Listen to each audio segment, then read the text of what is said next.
Salut, bienvenue sur ce nouveau tuto. Aujourd'hui, on va faire une sculpture anamorphique. Donc les anamorphoses, ce sont des déformations d'une image ou d'un dessin qui sont soit peintes sur des objets en 3D, soit aussi directement sur une feuille A4. Et on va seulement percevoir l'image avec les bonnes proportions seulement d'un seul angle.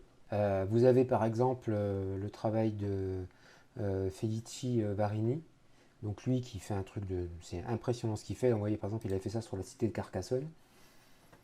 Et puis en 3D cette fois-ci, donc là c'est souvent avec de la peinture ici, et en mode 3D vous avez par exemple le travail de Bernard Pras. Donc là c'est pareil, c'est hallucinant. Donc en fait il va travailler avec plein d'objets qu'il va positionner, et ce qui fait que quand on va se retrouver sur un angle de vue bien précis, on aura souvent un personnage célèbre qui va être qui a été dissimulé dans le tas d'objets et qu'on va le voir apparaître. Les anamorphoses comme ça, vous en avez aussi par exemple, bah tiens c'était Dali, le musée de Dali, si un jour vous avez l'occasion d'aller à Figueras, vous allez en avoir deux trois qui sont sympas. Alors je me suis essayé à une technique de simulation comme ça, j'ai tout fait à la laser. J'ai réussi à réaliser ça avec Inkscape bien sûr, et puis Halftoner est un logiciel, je vous en avais déjà parlé, dans une vidéo sur, je crois, les nuances de gris, pour un peu le traitement des images en usinage numérique. Je vous remets le lien dans la description. C'est encore téléchargeable, c'est gratuit, donc voilà, il y a moyen de faire des trucs assez sympas avec ça.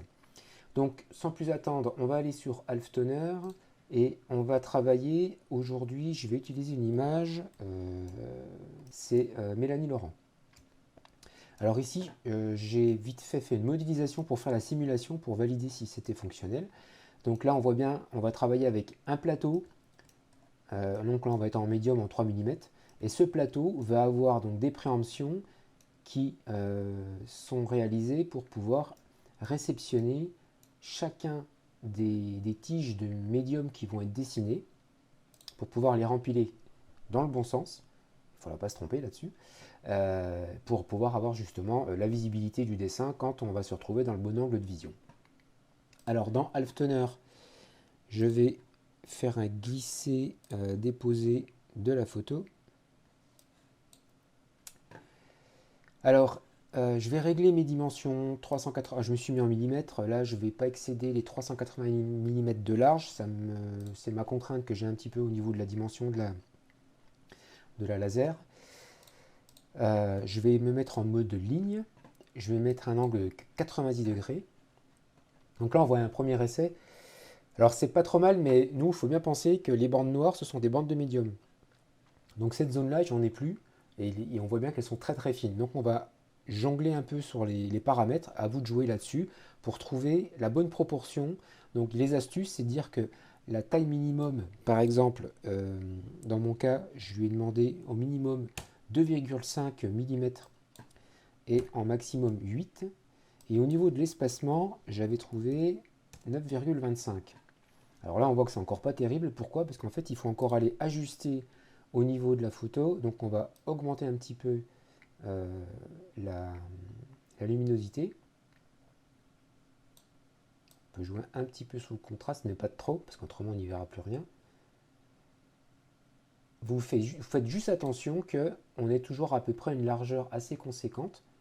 Alors moi, l'essai que j'ai fait, j'ai réussi quand même à faire des morceaux de médium qui sont à 0,7 mm. Bon, ça commence à se bananer parce que c'est un peu trop petit au niveau de la taille, mais voilà, donc bon, là je pense qu'on n'est pas trop mal, donc on va y aller comme ça. Donc on repart dans l'onglet des XF, on va aller exporter ça en PNG et on se retrouve sur Inkscape. Donc voilà notre fichier PNG dans Inkscape. On va faire une vectorisation, on va se laisser en seuil de luminosité. Ici, je peux supprimer mon image, on voit bien ici que c'est mon image qui est ici, qui ne m'intéresse plus. Je vais déjà faire attention à ce que j'ai quand même bien les bonnes proportions, donc les bonnes dimensions. Donc là, je suis à 300. Voilà, je vais mettre le cadenas. On avait dit 380. Voilà. Hop. J'analyse vite fait l'image. J'ai ce trait là qui me sert à rien. Donc ce que je vais faire un double clic dedans et je vais aller sélectionner tous les nœuds qui ne m'intéressent pas.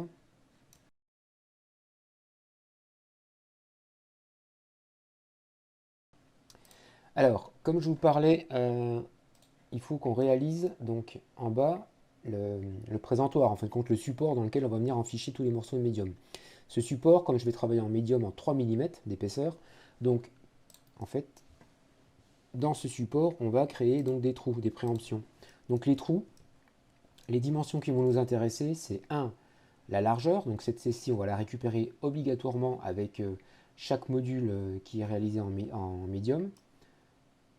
La profondeur, comme c'est coupé aussi sur du médium de 3 mm, donc je vais avoir aussi 3 mm de hauteur qui vont nous intéresser. Et puis on aura 3 mm dans ce sens-là qui correspond à l'enfichage pour que ça tienne correctement.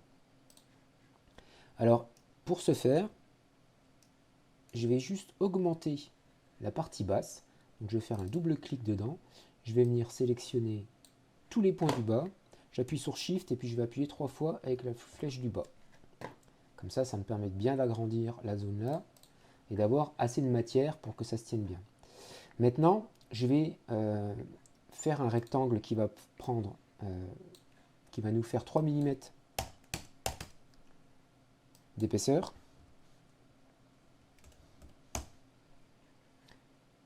On va mettre une couleur. Hop.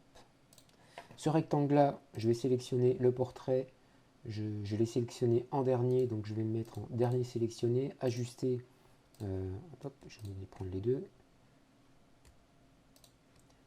Ajuster vers le bas. Et je vais dupliquer mon portrait. Je sélectionne mon rectangle et je vais faire chemin intersection. Donc je vais les décaler, je descends, voilà. Donc là, cette fois-ci, on a récupéré deux informations. 3 mm, ça correspond à l'épaisseur de chacun de ces modules. Et puis ici, c'est notre largeur qu'on vient de récupérer de chaque module. Donc il n'y a plus qu'à dessiner une embase pour venir implanter tout ça. Alors je vais me mettre à 390 et puis on va mettre 100 mm. J'avais 390 et 100 mm. Voilà. Je sélectionne donc le portrait, dernier sélectionné, je vais ajuster le tir. OK. Et ça, je le mets en bas. Donc je vais mettre mes traits en noir. Je vais changer la couleur pour qu'on les voit bien. Là, ce que je vais faire maintenant, cette partie-là, je vais séparer tout le monde. Et puis je vais aller éparpiller. Donc je fais bien attention dans l'axe, dans cet axe-là Y, je ne bouge jamais. Mais je peux me déplacer comme je veux ici dans la hauteur. Mais par contre, je ne vais pas dans ce sens-là. Alors pour être tranquille, vous appuyez sur la touche contrôle, puis vous allez pouvoir donc justement les ajuster les uns après les autres. Donc je vous mets ça en avance rapide, le temps de les ajuster.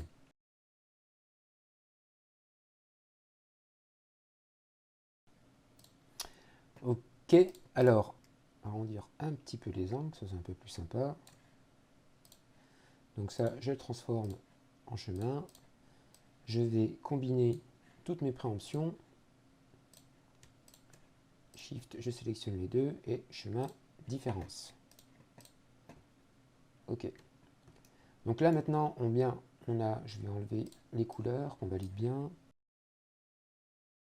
Donc voici tous nos parcours d'outils pour découper à la laser. Puis on va assembler tout ça. C'est parti.